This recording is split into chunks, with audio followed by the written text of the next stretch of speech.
Israel versus Iran महासंग्राम। एक एक तस्वीर अब आपके सामने, क्योंकि ईरान से दागी गई पहली मिसाइल का वीडियो अब आपके सामने होगा, जहां तेज आवाज के साथ आसमान में जाती नजर आ रही मिसाइल की ये तस्वीर देखिए।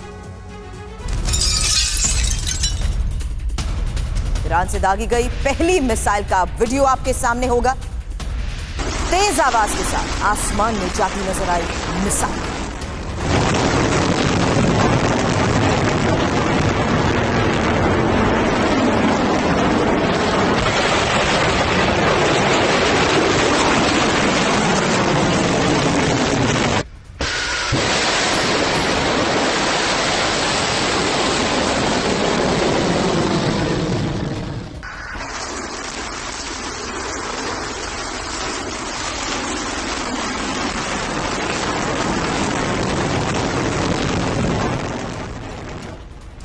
और ईरानी हमले का सबसे विध्वंसक वीडियो।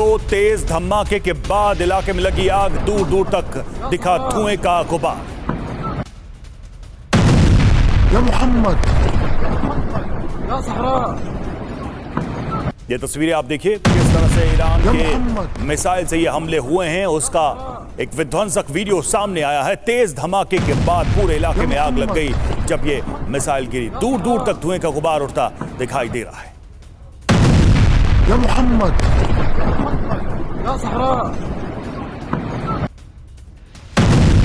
या मोहम्मद। खबर ईरान के बड़े मिसाइल हमले को लेकर है, जहां फिलिस्तीन की तरफ दागी गई मिसाइलें और एक साथ कई मिसाइलों से हुआ अटैक।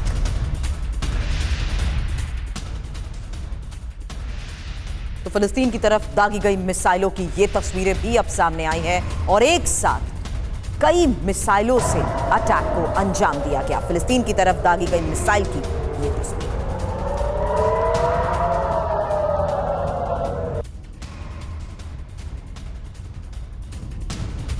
और तेहरान में भी दिखी ईरानी मिसाइल, जहां इजरायल की ओर से दागी गई थी ये मिसाइलें। इस्फहान के आसमान में भी मिसाइलें नजर आई। ये देखिए तस्वीरें इस्फहान और वहां पर से ये मिसाइलें नजर आई। इजरायल की तरफ ईरान के द्वारा ये मिसाइलें दागी गई।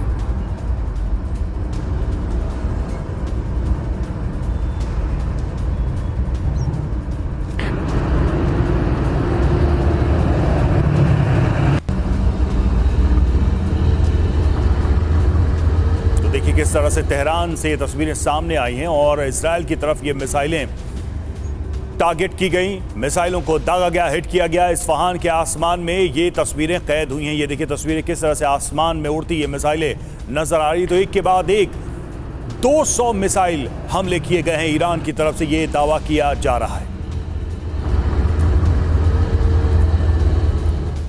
अब ईरान ने दावा क्या किया है, खबर जानिए इजरायल हमले पर ईरान के दावे को लेकर, जहां 200 मिसाइलों से हमला किया गया है और इजरायल के सैन्य ठिकानों को टारगेट किया गया है। यहां तक कि मोसाद हेडक्वार्टर को भी उड़ा दिया गया है। 20 से ज्यादा F-35 लड़ाकू विमान तबाह करने का ईरान दावा कर रहा है।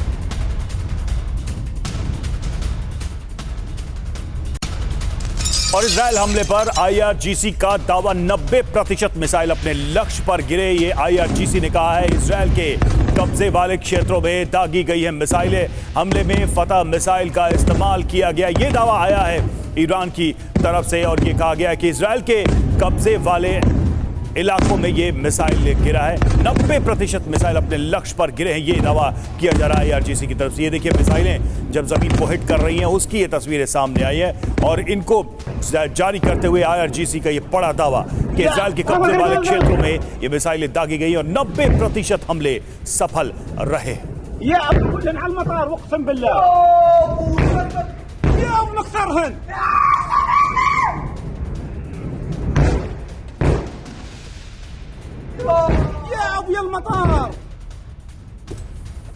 और इजरायली हमले पर ईरान के सुप्रीम लीडर खमेनेई का पहला बयान। बड़ी खबर आपको बता दें, अंतिम विजय सत्य की होती है, खमेनेई की तरफ से कहा गया। इजरायल को और बड़े जख्म देंगे। तो जिस तरीके से हमलों को अंजाम दिया गया उसकी एक एक तस्वीर और बयान, क्योंकि अब इजरायली हमले पर ईरान के सुप्रीम लीडर खमेनेई का यह बयान सामने आया है। कह रहे हैं कि अंतिम विजय सत्य की होती है और इजरायल को और बड़े जख्म देंगे।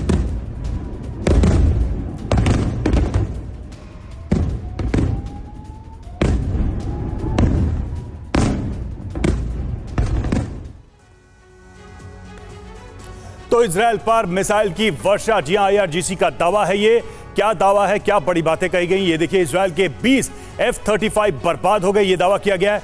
मोसाद का हेडक्वार्टर इस हमले में तबाह हुआ है। सैन्य ठिकानों पर हमले किए गए। हाइपरसोनिक फतह मिसाइल से ये हमला किया गया। 90% मिसाइलों ने अपने टारगेट को हिट किया है। इजरायली नागरिकों पर हमला नहीं है। इजरायली एयरबेस नवाटिम पूरी तरह से बर्बाद हो गया है, ये दावा ईरान की तरफ से।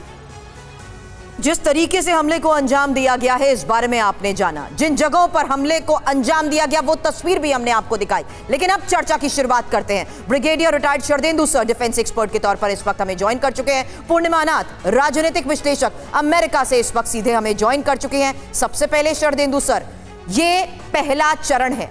क्या ईरान ने अपनी क्षमता दिखाने की कोशिश की है? क्योंकि यहां सीधे वार किया गया है इजराइल के अंदर, और जिस तरीके से वार किया गया है, क्या यह वाकई चौंकाने वाला है? देखिए, जिस तरीके से ईरान ने रिएक्ट किया है, ये सर्टेनली चौंकाने वाला है। इस तरीके की उम्मीद कोई नहीं कर रहा था। जब से नसरुल्लाह को खात्मा किया गया, उसके बाद से देखिए एक तरीके का रेजिलियंस दिखा रहा था ईरान अपने मिलिट्री माइट को लेके। ये रेजिलियंस को अब उसने रिस्पांस में कन्वर्ट किया, और जिस तरीके से उसने 200 मिसाइलें दागी हैं, अब ये बैलिस्टिक मिसाइल है, इसको दागा, ये एक बहुत बड़ा डैमेज है अगर इन्होंने टारगेट एंड पे अपना काम किया है। लेकिन मेरा मानना है काफ़ी हद तक ये मिसाइलों को देखिए हवा में ही बर्बाद कर दिया गया, क्योंकि अगर 200 मिसाइलें इजराइल के एयरफील्ड और रिहायशी इलाके या मिलिट्री बेसिस पर गिरती तो उसमें काफ़ी तबाही होनी थी, और जिसकी रिपोर्ट अब तक आनी शुरू हो जानी चाहिए। तो लेकिन काफ़ी हद तक मिसाइलों ने डैमेज किया है, और ईरान का जो क्लेम है वो मेरा मानना है कि शायद अपने ट्रूप्स को मोटिवेट करने के लिए इस तरीके के एग्जरेटेड डिस्ट्रक्शन के रिजल्ट आ रहे हैं कि उन्होंने 20 F-35 एयरक्राफ्ट को बर्बाद कर दिया है। मेरा मानना है कि एयरफील्ड में काफ़ी डैमेज हुआ होगा अगर इस तरीके की बैलिस्टिक मिसाइल गिरती हैं। कुछ स्प्लिंटर या कुछ उसके हिस्से एयरक्राफ्ट को भी हिट कर सकते हैं, लेकिन ये एयरक्राफ्ट जो होते हैं डिस्पर्स करके एयरफील्ड में रखे जाते हैं, उनका एक प्रोटेक्शन होता है। लिहाजा 20 के 20 तबाह हो जाना ये क्वेश्चन मार्क की तरफ लगता है। लेकिन अभी किसी भी क्लेम को दरकिनार नहीं किया जा सकता। जब इसके पुख्ता सबूत आएंगे तो अपने आप सारी चीज़ें क्लियर हो जाएंगी। लेकिन ये तो मानना जरूरी है कि इजराइल ने देखिए अपना रिजॉल्व दिखाया, और जिस तरीके से मिसाइलों से अटैक किया है वो इजराइल के लिए चौंकाने वाली बात है। ईरान आज की डेट में देखिए 2 नेशन बिल्कुल फोर फ्रंट पे आ रखे हैं, एक तरफ इजराइल और दूसरी तरफ ईरान। अब ये नॉन स्टेट एक्टर की लड़ाई के साथ 2 देशों की लड़ाई में बढ़ गया, और ये 2 देश के पीछे तमाम मुल्क लामबंद हो रखे हैं। तो इनको अगर आप फर्दर एनालाइज करते हैं तो पूरा विश्व देखिए इन 2 भागों में बटेगा, और कुछ इजराइल को सपोर्ट करेंगे, कुछ ईरान को सपोर्ट करेंगे, और इस तरीके की लड़ाई को अगर नहीं रोका गया तो पूरा मिडिल ईस्ट जलेगा। उसमें देखिए जॉर्डन भी हो सकता है, उसमें इजिप्ट भी है, सऊदी अरेबिया है, और पहला जो टारगेट मेरा मानना है लेबनान के बाद सीरिया टारगेट होता हुआ दिख रहा है। और इस तरीके से इस युद्ध को अब कंट्रोल करना जरूरी है। लेकिन ये युद्ध भूमि में ये डिसाइड नहीं हो रहा कि कौन सही या कौन गलत। एक बड़े लंबे समय के अंतराल के बाद ईरान इस युद्ध में कूदा है। जरूर उसने, लेकिन सर इसमें रशिया को, चाइना को, नॉर्थ कोरिया को और अपने एलाइज को उसने कंफर्म इसमें सबसे महत्वपूर्ण है, उन्होंने अटैक किया। इसमें सबसे महत्वपूर्ण था कि अमेरिका और इजराइल की तरफ से इस पे क्या रिएक्शन आता है, और रिएक्शन तो यही बता रहे हैं कि ये युद्ध अब आगे बढ़ेगा, रुकेगा नहीं। पूर्णिमा नाथ हमारे साथ जुड़िए। पूर्णिमा जी, अमेरिका का रिएक्शन हमने देखा, साफ दिख रहा है कि अमेरिका इस युद्ध को आगे ले जाने के लिए तैयार है। Yes, absolutely. American administration supporting Israel, and मैं ये बोलूँगी कि not just from an American perspective, but also from an Indian perspective आपको देखना चाहिए। ये obviously convert हो चुका है अभी। ये सिर्फ इजराइल और ईरान की मामला नहीं है और मसला नहीं है। ये इंडिया में कश्मीर की प्रॉब्लम है, और यूनाइटेड स्टेट्स की बात करें तो हमारे यहाँ पे thousands of terrorists illegally enter हो चुके हैं। ICE की रिपोर्ट के मुताबिक में हमें भी अटैक यहाँ पे हो सकता है। अगर मान लो पैलेस्टाइन सपोर्टर्स अभी यहाँ पे बहुत सारे हैं, उनको लग गया कि American administration is against the Palestinian Hamas, उनको अभी क्या करेंगे? वो उनको एक्टिवेट करा के यहाँ पे आके टेररिस्ट अटैक होगा। So it's the same thing अभी कश्मीर में हम देख रही हूँ।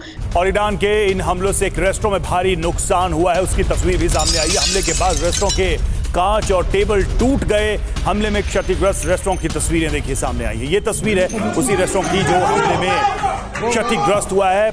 इसके शीशे जो थे वो टूट गए, फर्नीचर को नुकसान पहुंचा है इस रेस्टोरेंट में हमले के बाद।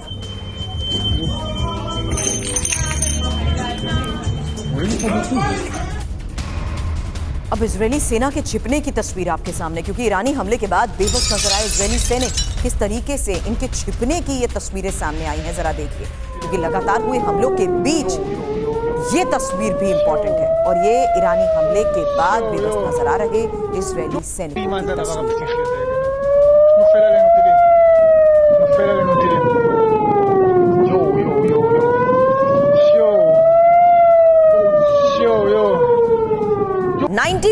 आयरन डोम के बावजूद 90% उसका दावा है कि टारगेट सटीक लगे हैं, और उसमें एयरबेस को टारगेट करना कितना ज्यादा क्रूशियल, कितना इंपॉर्टेंट।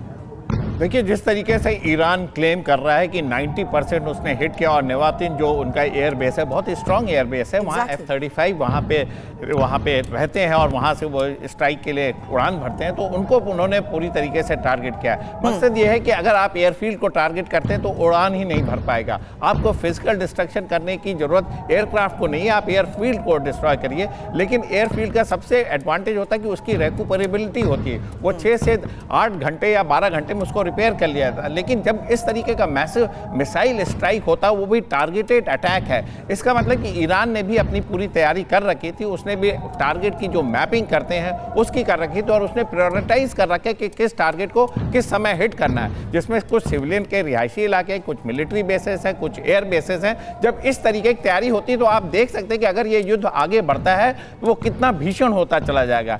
जैसा कि ईरान ने क्लेम किया है कि ये तो अभी ट्रेलर है, अगर ये युद्ध नहीं लगा तो इससे युद्ध नेक्स्ट लेवल पे जाता हुआ दिख रहा। तो एक बड़ी भयावह स्थिति मिडिल ईस्ट की वो पेश करता है। और एक तरीके का जब 2 नेशन लड़ते हैं तो इस तरीके के स्पेसिफिक स्ट्राइक होना अवश्यंभावी है, होना ही होना है, क्योंकि नॉन स्टेट एक्टर की एक लिमिटेशन होती है। जब 2 कंट्री इन्वॉल्व हो जाते हैं तो उनके पास तमाम तरीके के वेयर-विदाल होते हैं, इंटेलिजेंस सिस्टम होता है, टारगेटिंग सिस्टम होता है, और एक पूरा एक ऑर्गेनाइज वेल ट्रेन्ड आर्मी होती है जो इसको एग्जीक्यूट करती है। लिहाजा इस तरीके का क्लेम कि 90%, अगर 90% नहीं भी है, अगर आप उसमें अगर एग्जैजरेटेड मारते तो अगर 50% भी स्ट्राइक की है, टारगेट पे गिरे हैं, तो वो भी अपने आप में बड़ी बात है। लेकिन सर सवाल यही है कि इस हमले से क्या युद्ध रोक देगा इजराइल? प्रतिक्रियाएं तो ऐसी आई कि युद्ध और भड़कने वाला है। ईरान ने जिस तरह से हमला किया उसके बाद से इजराइल के हमले भी होंगे और वो अगली रणनीति पर काम कर रहे हैं, ये उन्होंने दावा कर दिया है। और ईरान के हमले पर नेतन्याहू का पहला बयान सामने आया है। ईरान ने रात में बड़ी गलती की है, ये कहा गया है नेतन्याहू की तरफ से, और ईरान को इसकी बड़ी कीमत चुकानी पड़ेगी, ये नेतन्याहू का बयान है। यानी कि सीधे तौर पे वो एक बदले की कार्रवाई की बात कह रहे हैं। हमले को अंजाम दे सकता है, इस पर नजर रहेगी। भले ही ईरान दावे जितने मर्जी कर दे, लेकिन इसको लेकर अब काउंटर अटैक पूरी तरीके से संभव है। पूर्णिमा ma'am. Gee, of course, majority of the folks that I have spoken with, they're actually supporting Israel, and ये attack October 6th, 7th को नहीं शुरू हुआ है। ये attack उसे 5 साल 10 साल पहले भी नहीं शुरू हुआ है। 1948 में जब इजराइल शुरू हुआ था और फॉर्म हुआ था, तब से इनका अगेंस्ट इजराइल, अगेंस्ट जू एलिमिनेशन का एजेंडा शुरू हुआ था। 1964 में PLO की शुरू हुआ था। बताओ तब क्या इजराइल गाजा पर उनका कोई ऑक्यूपेशन था क्या? So this kind of questions we have to ask. This is not just Israel versus Hamas issue और Israel versus Hezbollah issue. It's about non Muslim Islamic republic की जो एजेंडा है eliminate करने की, नॉन मुस्लिम की, वो भी एक इशू है। कश्मीर में भी यही इशू है। अब मैं कल ही देख रही थी, वहाँ के बच्चे चिल्ला रहे थे कि घर घर से नसरल्ला आएगा। ये जो बात करी जा रही इंडिया से, वहाँ से कैलिफेट शुरू होगा, इंडिया से कैलिफेट शुरू होगा। These are the situation that is we are witnessing over here. It's not just Israel which is hurting at this point of time. We are all hurting. The entire world is hurting at this point of time. तो आपको भी cautious steps लेना पड़ेगा India की तरफ से, और obviously America की तरफ से। we are we are going to be we are watching this situation because our country has been invaded by 700,000 illegal immigrants. just criminal history है. अभी नया रिपोर्ट आया है 14,000 के convicted criminal has been left loose in the country और 400 से ज्यादा terrorist border में पाया गया है. से अभी तक हमलों को अंजाम दिया गया है और जिस तरीके से अब वार्निंग चेतावनी रवि दी जा चुकी है. फिलहाल अब खबर जानिए कैसे जवाबी हमले से पहले इजराइल को सख्त संदेश को लेकर खबर समझनी जरूरी है, क्योंकि यहां पर देखिए पहली तस्वीर आपके सामने है आयतुल्ला अली खमेनी की, जो कि ईरान के सुप्रीम लीडर हैं और इजराइल को अभी और दर्द मिलेगा ये बात कह रहे हैं.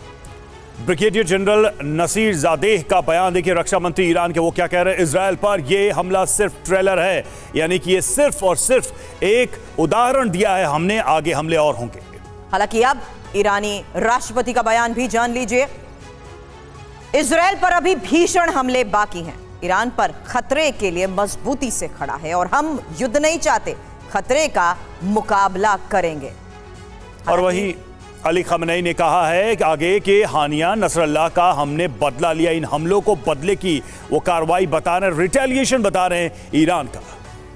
हालांकि ईरान के रक्षा मंत्री का भी रवि ये बयान सामने आया ब्रिगेडियर जनरल नसीर ज़ादेह का कि सभी हमले इजरायली ठिकानों पर हुए हैं और यही वो दावा बार बार दोहरा रहे हैं कि 90% टारगेट जो तय किए गए थे उन पर वो सक्सेसफुली हमले करने में कामयाब रहे हैं. और ईरान के राष्ट्रपति मसूद पेज़ेश्कियान का क्या कहना है, देखिए ईरान हर खतरे के लिए मजबूती से खड़ा है, यानी कि अगर कोई हमला होता है हम उसका भी सामना करने के लिए तैयार हैं. ये ईरान के राष्ट्रपति का बयान. हालांकि इसमें खमेनी के बयान पर गौर करने वाली बात यह है कि ईरान के सुप्रीम लीडर कह रहे हैं कि इजराइल को बर्बाद करके छोड़ेंगे. रक्षा मंत्री का बयान, जवाबी हमले पर नेक्स्ट लेवल का वॉर होगा, यानी कि इजराइल ने हमला किया अगर तो फिर ये युद्ध और बड़ा और घातक हो सकता है. हालांकि राष्ट्रपति का, ईरान के राष्ट्रपति का बयान आगे ये कहते हुए सामने आया कि हम युद्ध नहीं चाहते हैं, खतरे का मुकाबला करेंगे. पूर्णिमा जी, सवाल इस आधार पर, इस खतरे को पहले ही अमेरिका भांप भी चुका था, इसलिए मैं दोबारा वो बात दोहरा रही हूं कि मिडिल ईस्ट में अमेरिकी ट्रूप्स की मौजूदगी इंपॉर्टेंट कई महीनों से है, क्योंकि यहां पर अमेरिका के एयर बेस को भी टारगेट किया गया है. क्या अब सीधे तौर पर यह मान लिया जाए कि इजराइल के साथ अमेरिका इस युद्ध में शामिल होते हुए ही अब हमलों को अंजाम दे रहा है?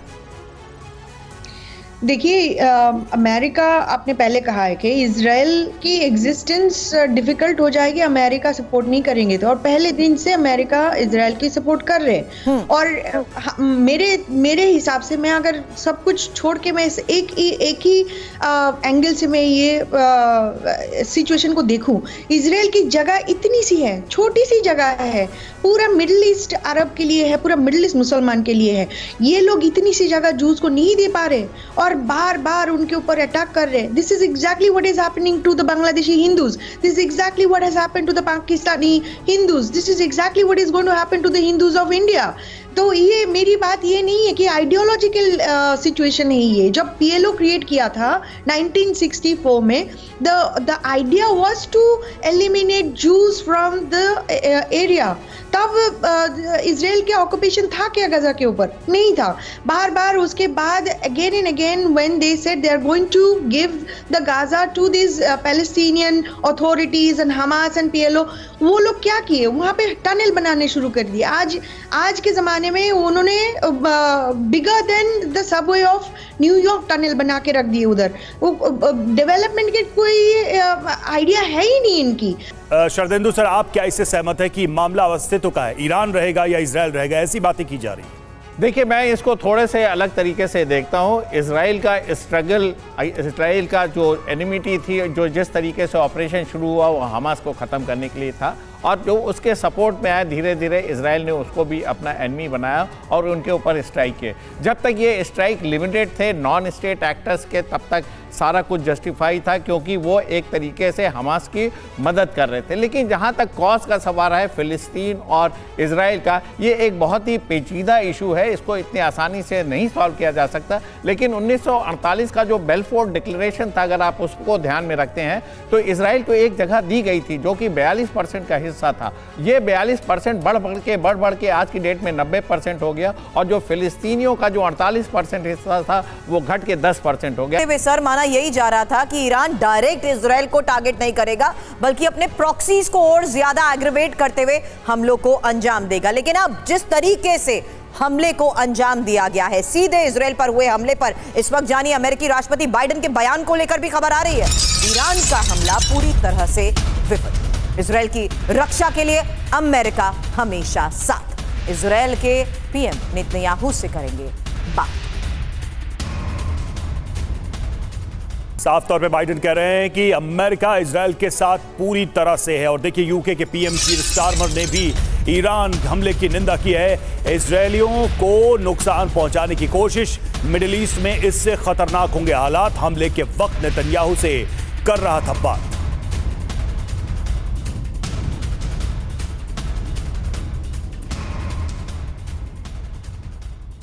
और आपको बता दें, जर्मनी की विदेश मंत्री एनालेना बेयरबॉक का भी हमले पर बयान सामने आया। ईरान के हमले की कड़े शब्दों में निंदा की है। मिडिल ईस्ट के हालात और खराब।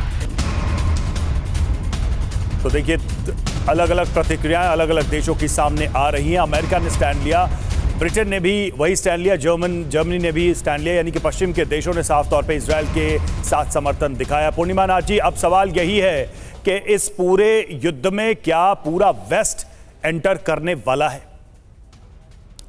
तो आगे ही बताएगा क्या होने वाला है। ऑलरेडी रॉकेट फायरिंग शुरू हो चुका है। इजराइल डेफिनेटली रिस्पॉन्स करेंगे, उसके रिस्पॉन्स के ऊपर डिपेंड करेगा कि क्या होने वाला है। But in general western support is with the Israel forces. मुझे सारा कुछ खत्म करके मुझे सिर्फ एक ही जगह में फोकस करना है कि इजराइल की जगह कितना है, इजराइल की जगह कितना है और इस्लामिक कंट्री की जगह कितना है। उसके हिसाब से आप बात करो और बोलो कि कौन यहाँ पे प्रॉब्लमेटिक दिख रहा है। बार बार उसको आप पोक करते रहो, एक कंट्री को, एक इंस्टीट्यूशन को, एक कम्युनिटी को, वो रिटालिएट करेंगे ना। So it's as I said before, October 7th was not the beginning of it. It actually showed what the Islamic world was thinking, and उसके रिटालिएशन में जो इजराइल ने काम किया और अभी एक साल के बाद हम दिख रहे हैं कि क्या क्या हो रहा है। At this point of time, I'm worried that we are again going into the same situation जब सप्लाई चेन डिसरप्ट होगा, हमारी गैस, एनर्जी, फूड प्राइसिंग में प्रॉब्लम होगी और पॉवर्टी, फिर से पॉवर्टी की आशंका होगी। सो ये सब जो अमेरिका अगर ट्रूप इजराइल की तरफ भेजे भी, we are going to see issues in our own country because of the open border. Purnima ji ने जो बात कही उस पर एक कमेंट आपका मैं चाहूंगा कि जिस दिन 7 अक्टूबर का हमला हुआ था उस दिन हमने जश्न की तस्वीरें देखी थी उन देशों में जो आज इस युद्ध के लिए आगे आए हैं। क्या वो तस्वीरें इस बात का इंडिकेटर अपने आप में नहीं है, सबूत नहीं है कि इस युद्ध के जड़ में क्या है? क्योंकि जिस ब्रुटैलिटी से हमला किया गया उस पर दुनिया का कोई भी समाज जश्न नहीं मना सकता था, लेकिन कई देशों में हमने देखा कि जश्न मनाया गया।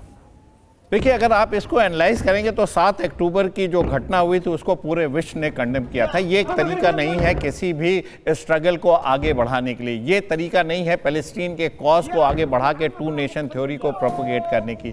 ये बिल्कुल गलत तरीका है जिसमें मासूमों की जान जाए, महिलाओं पे अटैक हो, और इस तरीके का जहाँ पे एक कॉन्सर्ट चल रहा है उसमें आप इतने सारे बंधक बना लें और 1200 लोगों की जान ले लें। तरीका बिल्कुल गलत था, पूरे विश्व ने इसकी खिलाफत की। और इस तरीके का जश्न मनाना देखिए अपने आप में एक गलत है। जश्न उस समय भी मनाया गया था जब नसरुल्लाह मारा गया था, उस समय भी कुछ देशों में जश्न मनाया गया था। तो ये चीज़ों को एक जियोपॉलिटिक्स के रूप में देखना गलत होगा। हमेशा से ऐसे कुछ तत्व रहेंगे जो किसी चीज़ की खुशी मनाएंगे और किसी चीज़ का मातम मनाएंगे। इसको ना समझ के उसके जेन्युइन कॉज पे जाना चाहिए। हमास का एक्शन सबने कंडेम किया, लेकिन जिस तरीके से ऑपरेशन 1 महीने चला उसको किसी ने रोकने की कोशिश नहीं की। लेकिन जिस तरीके से इजराइल ने डिसप्रपोर्शनेट फोर्सेस का इस्तेमाल करके वहाँ कोलैटरल डैमेज किया, 40,000 लोगों की जान ली, 90,000 लोगों को इंजर्ड किया, उस पर क्वेश्चन मार्क लगाया हुआ था। और जिस तरीके से आपने लोग नेबरिंग कंट्री की सॉवरेनिटी को ना मान के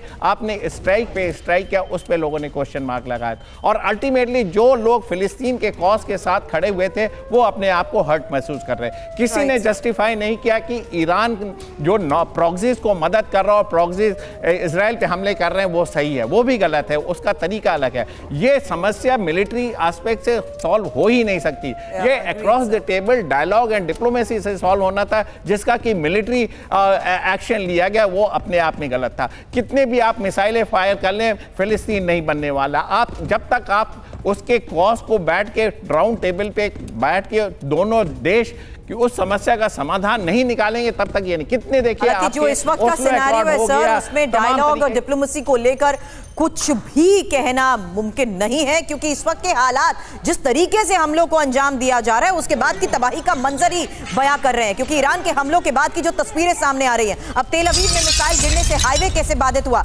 उसकी एक और तस्वीर देखिए। तो ईरान ने अलग अलग जगहों पर जिस तरीके से हमलों को अंजाम दिया है, ईरान दावा यही कर रहा है कि अभी तो महज ये ट्रेलर है और ये हानिया और नसरल्ला की शहादत के बदले की शुरुआत है। लेकिन जिस तरीके से हम लोग को अंजाम दिया गया है, ये फिलहाल तेल अवीव की तस्वीर आपके सामने है, जहां मिसाइल गिरने से हाईवे बाधित हुआ।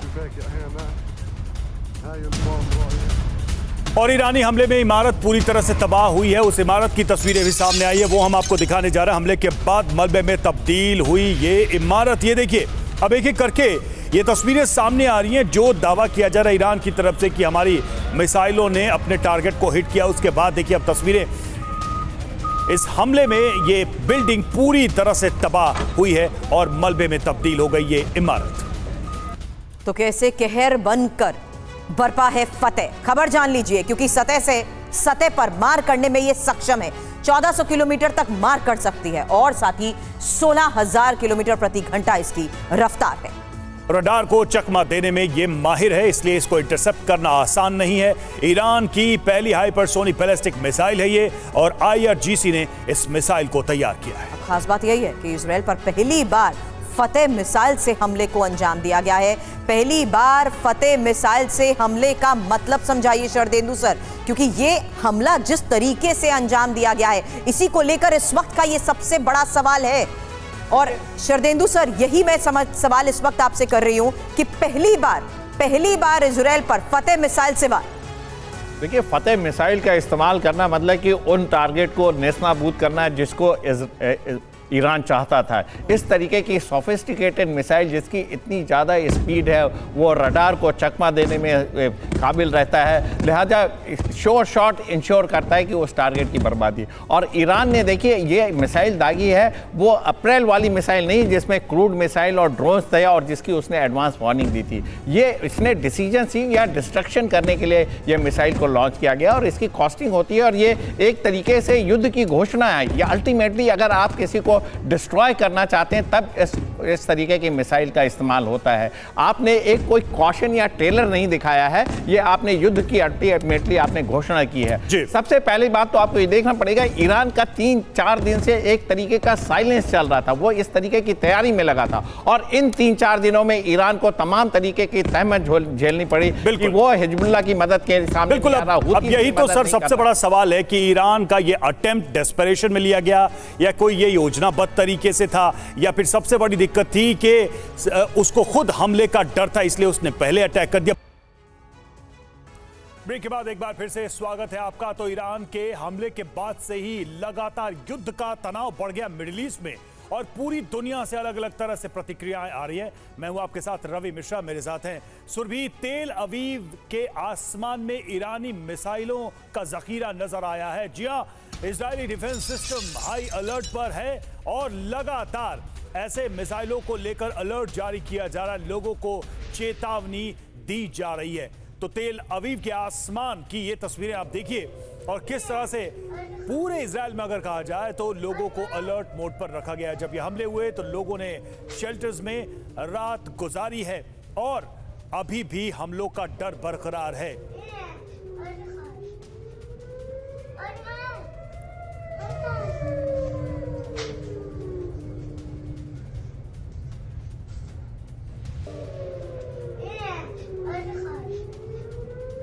क्योंकि तेल अवीव में रिहायशी इमारतों के ऊपर मिसाइलें भी नजर आई हैं और हाई अलर्ट पर जिस तरीके से पूरा इजराइल है उसको लेकर खबर जानिए। और क्योंकि यहां आपको बता दें कि जिस तरीके से हमलों को अलग अलग जगहों पर अंजाम दिया जा रहा था, उसी दौरान आईडीएफ की तरफ से भी ये बयान सामने आया जिसमें उन्होंने ये साफ तौर पर कहा कि अगले आदेश तक आप सुरक्षित जगहों पर रहें। आपको जो धमाके सुनाई दे रहे हैं वो प्रोजेक्टाइल, रॉकेट या मिसाइल के गिरने या उन्हें तबाह किए जाने की ही आवाज है। बयान में यह भी कहा गया कि सेना इन प्रोजेक्टाइल्स की पहचान कर इन्हें मार गिराने की कोशिश में लगी हुई है। हालांकि ईरान की ओर से दागी गई मिसाइलें इजराइल के आसमान में कैसे नजर आई, वही तस्वीर आपके सामने।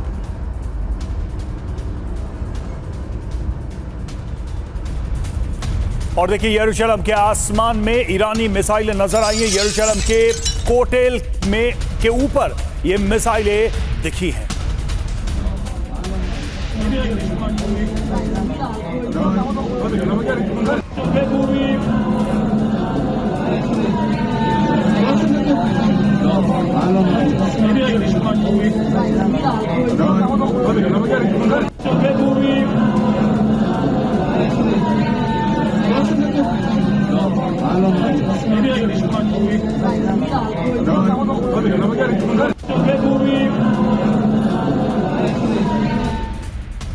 हमले की तस्वीर अब तक आपने देखी। अब जानिए इजराइल हमले पर अमेरिकी राष्ट्रपति बाइडेन का बयान क्या है। ईरान का हमला पूरी तरह से विफल, इजराइल की रक्षा के लिए अमेरिका हमेशा साथ। इजराइल के पीएम नेतन्याहू से करेंगे बात।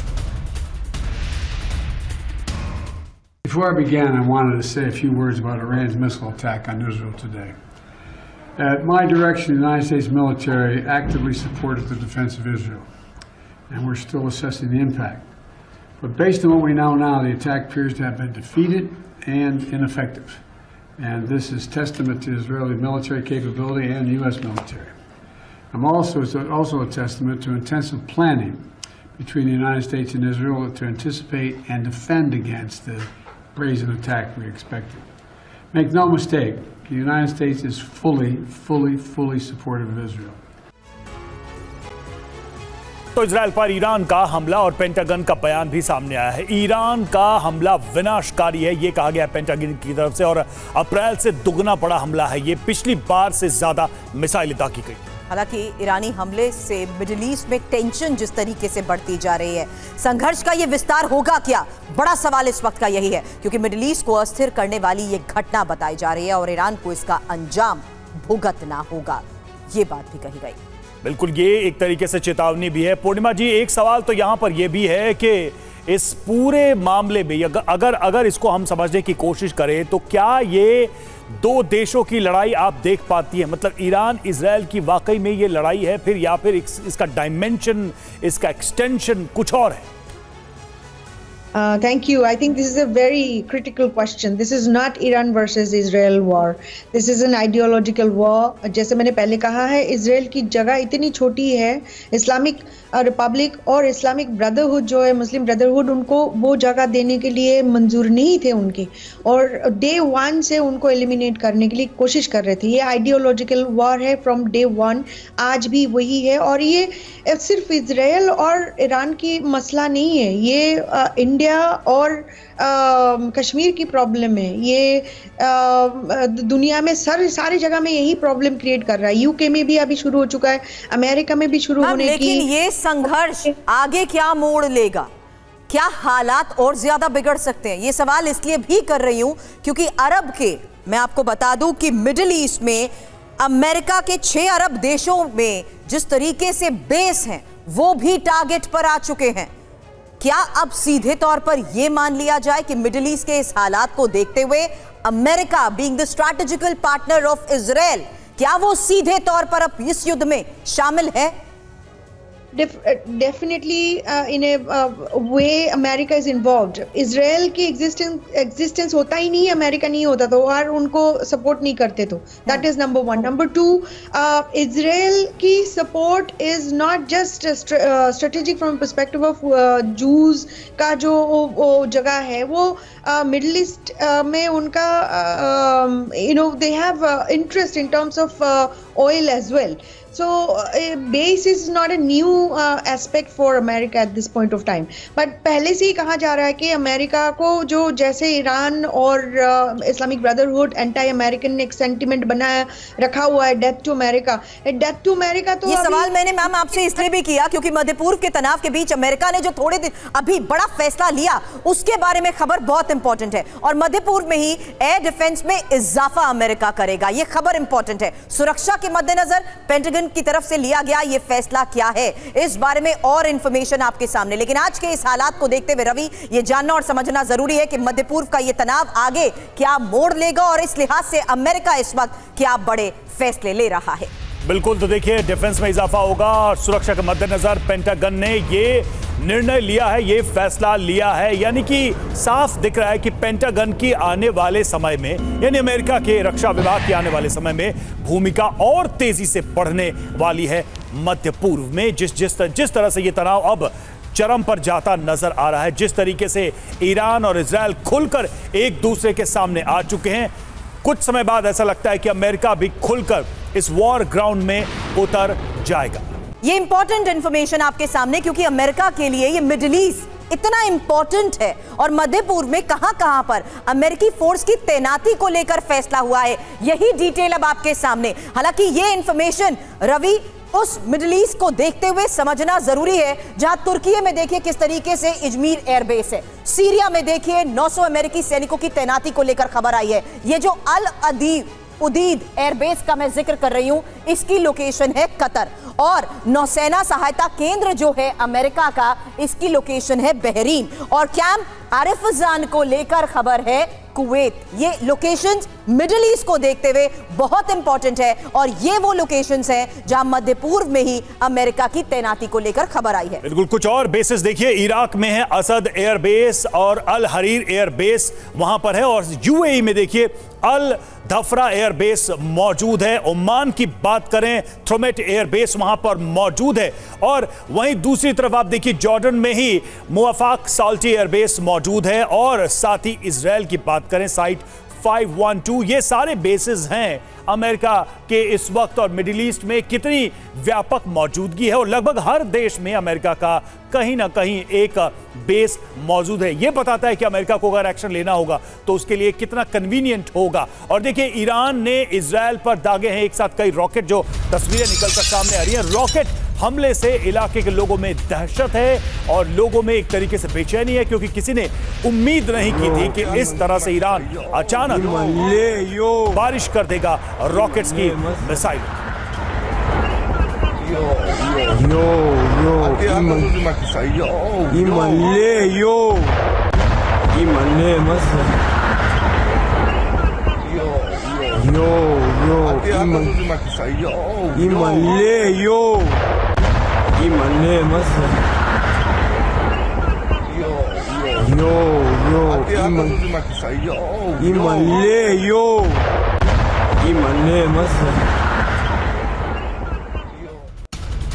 अब ईरान ने इजराइल के रिहायशी इलाकों को भी निशाना बनाया है। रिहायशी इलाकों में दागी गई एक साथ कई मिसाइलों की तस्वीर भी अब आपके सामने, कई लोगों के हताहत होने की भी खबर आई है।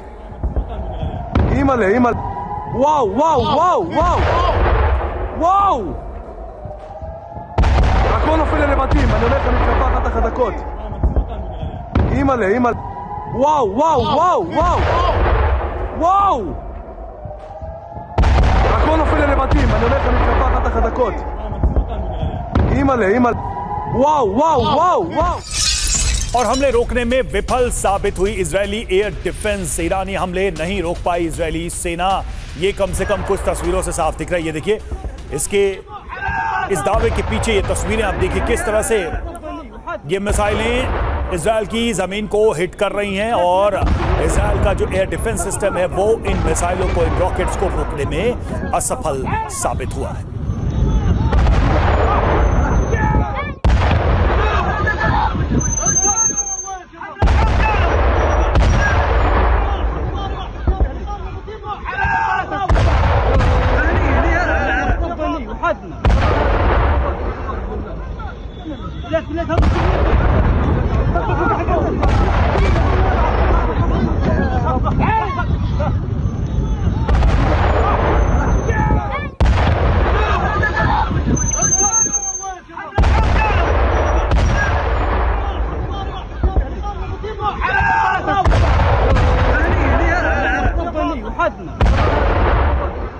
और ईरान के हमले पर नेतन्याहू का भी पहला बयान। ईरान ने रात में बड़ी गलती की है, ईरान को इसकी बड़ी कीमत चुकानी पड़ेगी।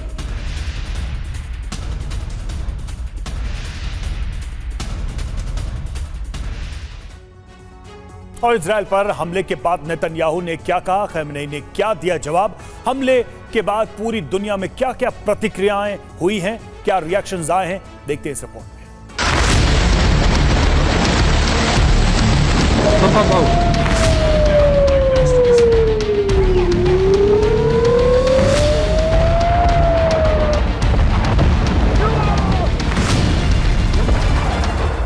ईरानी हमले के बाद मिडिल ईस्ट में जंगी ज्वाला धधक गई है। अब मिडिल ईस्ट में महाविनाश से कोई नहीं रोक सकता। इजराइल ने अमेरिका को कड़ी चेतावनी देते हुए कहा उसे इसकी कीमत हर हाल में चुकानी होगी। איראן עשתה הערב טעות גדולה, והיא תשלם על כך. המשטר באיראן לא מבין את נחישותנו להגן על עצמנו, ואת נחישותנו לגמול לאויבינו. סינואר ודף לא הבינו זאת, נסראללה ומוחסן לא הבינו זאת, וכנראה יש בטהרן אלה שלא מבינים זאת. הם יבינו. נעמוד בכלל שקבענו. מי שתוקף אותנו, אנחנו תוקפים אותו. ईरान के हमले के बाद इजरायली सेना पलटवार की तैयारी में है। इजरायल प्लान तैयार है। आईडीएफ प्रवक्ता ने कहा कि हम हमला कैसे करेंगे, कहां करेंगे, समय क्या होगा, वो हम तय करेंगे। Iran launched a large-scale attack of over 180 ballistic missiles directly from Iranian soil at the state of Israel. There were a small number of hits in the center of Israel and some other hits in the southern Israel. The majority of the incoming missiles were intercepted by Israel. Iran's attack is a severe and dangerous escalation. There will be consequences. Our defensive and offensive capabilities are at the highest levels of readiness. Our operational plans are ready. We will respond wherever, whenever, and however we choose, in accordance with the directive of the government of Israel. The Israel Defense Forces will continue doing everything necessary to defend the state of Israel and protect the people of Israel. Iran के हमले के बाद पूरी दुनिया की नजर Israel के अगले कदम पर है।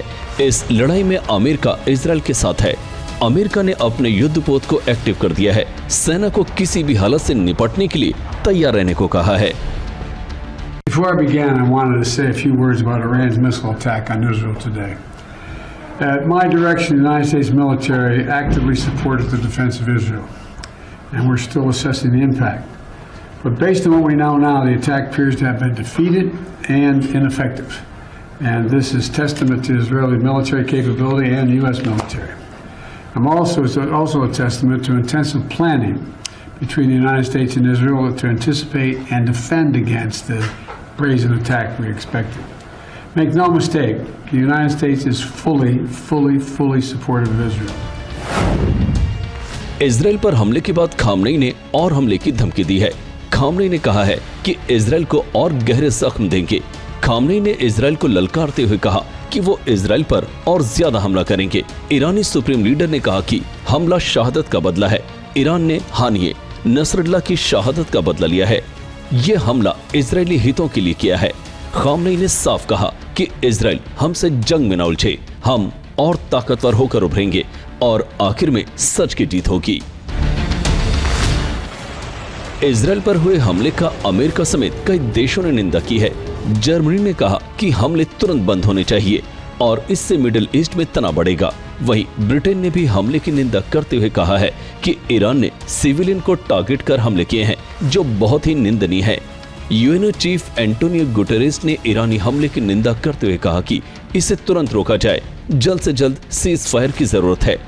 गुटेरेस ने कहा कि मिडिल ईस्ट में संघर्ष चिंता का विषय है।